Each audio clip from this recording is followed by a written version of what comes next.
قرآن therapy علاج بالقرآن کے حوالے سے ایک مرض جسے انیمیا کہا جاتا ہے، خون کی کمی کہا جاتا ہے، اس کی کئی وجوہات ہیں۔ ان ساری وجوہات کو سامنے رکھتے ہوئے کس طرح سے قرآن کے ذریعے سے خون کی کمی کے مسئلے کا حل تلاش کیا جا سکتا ہے، کس طرح سے اس کا فائدہ حاصل کیا جا سکتا ہے، اس کے اوپر انشاءاللہ ہم بات کریں گے۔ خون کی کمی، اس کی اگر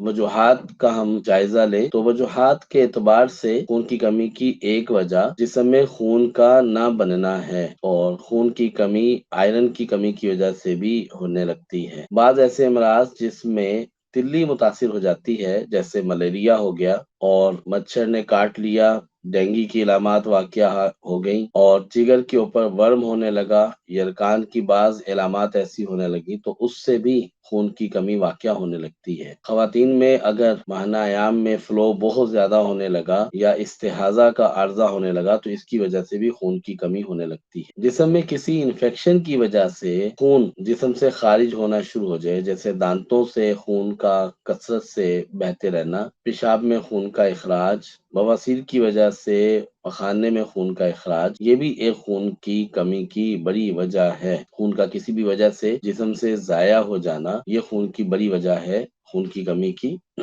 لہٰذا ان ساری علامات کے لیے کہ ان کا کس طرح سے اچھا حل ہو جائے اور ہمیں قرآن سے کس طرح سے اس کے اوپر مدد مل سکتی ہے، اور ہمیں طب نبوی صلی اللہ علیہ وسلم سے کس طرح سے مدد مل سکتی ہے، اس کے لیے علاج بالقرآن یعنی قرآن تھراپی کے اعتبار سے سورہ طٰہٰ ایک مرتبہ تلاوت کی جائے اور دم کر کے پانی پی لیا جائے تو جسم کے اندر کسی بھی وجہ سے اگر خون کی کمی ہو تو یہ خون کی کمی کو بہتر بنا دیتی ہے۔ سورہ طٰہٰ کی تلاوت سے خون کی کمی ٹھیک ہونا شروع ہو جاتی ہے۔ اگر جسم میں دوسرے عوارض موجود ہوں اور ان کی وجہ سے خون کی کمی ہو رہی ہو، جیسا کہ تلی کا سائز بڑھ گیا ہو،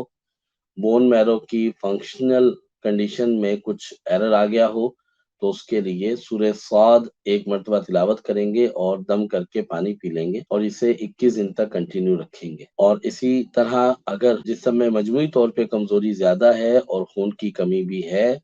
تو سورہ فاتحہ، آیت الکرسی ہر نماز کے بعد 3 مرتبہ تلاوت کریں گے اور دم کر کے پانی پی لیں گے۔ اس سے دفاعی نظام مضبوط ہوتا ہے، پٹھوں کی کمزوری ٹھیک ہوتی ہے اور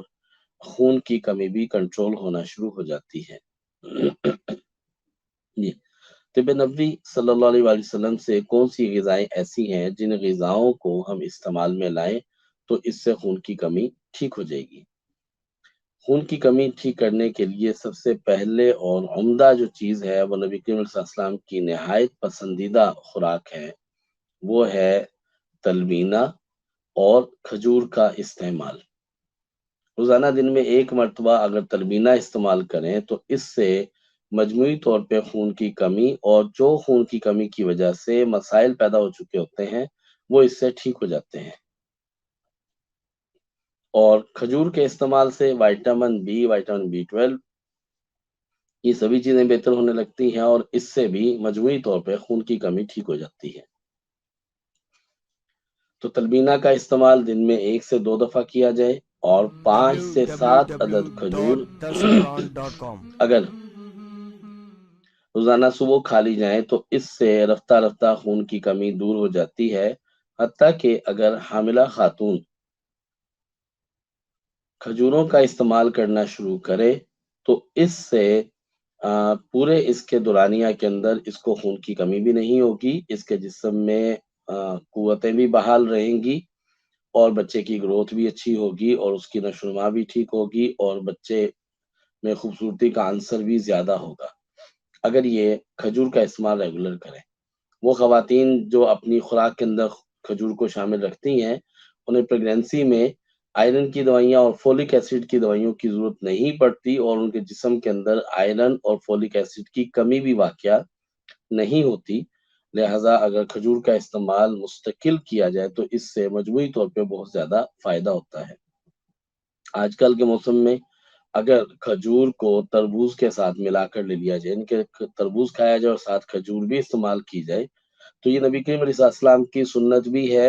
اور دونوں چیزیں ایک دوسرے کے اثرات کو بیلنس کرتی ہیں اور مجموعی طور پر جسم کے اندر اس موسم کے اندر بھی کھجور کی وجہ سے کوئی ایسا رخ پیدا نہیں ہوتا کہ جس سے کہا جائے کہ کھجور سے ایسا تاثر جو معاشرے میں موجود ہے کہ کھجور بڑی گرم ہوتی ہے، اس سے مسائل پیدا ہوتے ہیں، معدہ متاثر ہو جاتا ہے، تو ایسی نوعیت بھی واقعہ نہیں ہوتی جب کھجور کو استعمال کیا جائے۔ طب نبوی صلی اللہ علیہ وسلم کی جتنی بھی تجویز کردہ دوائیں اور خوراکیں ہیں، ان کے متعلق معاشرے کے اندر ایک تاثر پایا جاتا ہے، اجی یہ بہت گرم ہے، اور اس تاثر کی وجہ سے ہم ان کا استعمال چھوڑ دیتے ہیں۔ حقیقت یہ ہے کہ یہ دوائیں گرم نہیں ہیں، یہ جسم کے اعتبار سے یہ اپنے افعال سے انجام دیتی ہیں، گو کہ ان کی تاثیر گرم ہوتی ہے، لیکن جتنی مقدار ایک عام نارمل آدمی کو استعمال کرنی ہوتی ہے وہ اس کے لیے گرم ثابت نہیں ہو۔ اگر اس کا آپ مشاہدہ کرنا چاہتے ہیں تو آپ حیران ہوں گے اس بات کو سن کے کہ شاید آپ کی بڑی عام سی دوا جو بہت زیادہ استعمال کی جاتی ہے، جسے پیناڈول بروفین کہا جاتا ہے، آپ کو حیرانگی ہوگی کہ کھجور کے 5 دانے آپ کی ایک پیناڈول سے کم گرم ہے۔ آپ اس کا تجربہ کرنا چاہتے ہیں تو اس طرح سے تجربہ کر لیجئے، 5 دانے کھجور روز کھانا شروع کریں اور آپ کے جسم کی تھکاوٹ کم ہونا شروع ہو جائے گی، آپ کے جسم کی کمزوری کم ہو جائے گی۔ لیکن آپ اسی کے مقابلے میں کوئی دوسری دوا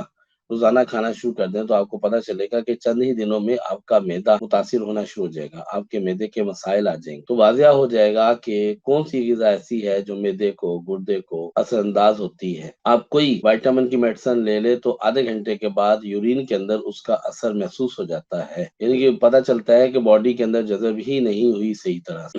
اس کے مقابلے میں آپ ایسی غذائیں لے لیں تو اس سے آپ کو اندازہ ہو جائے گا کہ وہ جسم کے اندر کتنے اچھے اور عمدہ طریقے سے جذب ہو جاتی ہیں۔